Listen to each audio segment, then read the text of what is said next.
আপনি নদিয়া জেলায় যদি দেখেন, যার 1 শতক জায়গা আছে সে 8 লাখ 10 লাখ টাকা ক্ষতিপূরণ পাচ্ছে।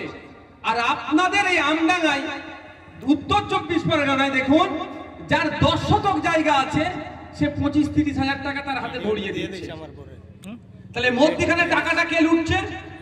কে লুটছে আমি আপনাদের বলি, এই ডিএম কে জবাবে দিতে হবে। কাকে? ডিএম ভালো করে জানে টাকাটা কে দিচ্ছে, এমএলএ এমপিরা ভালো করে জানে, লোকাল জনপ্রতিনিধিরা ভালো করে জানে।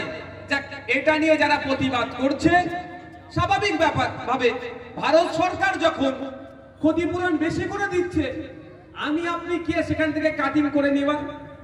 যারা প্রতিবাদ করছে তাদের মধ্যে বেশ কয়েকজনকে ইললিগালি তাদেরকে মিথ্যা মামলাতে তাদেরকে গ্রেফতার করেছে। আমি খবর পেয়েছি, আমি যোগাযোগ করছি, তাদের জামিনের ব্যবস্থা আমরা করছি, চেষ্টা চালাচ্ছি। তাদেরকে নিয়ে আগামী দিনে বৃহত্তর আন্দোলনে আমরা নামবো।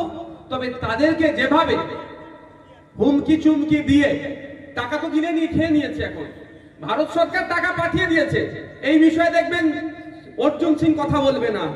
কারণ অর্জুন সিং কেন কথা বলবে না বলুন তো?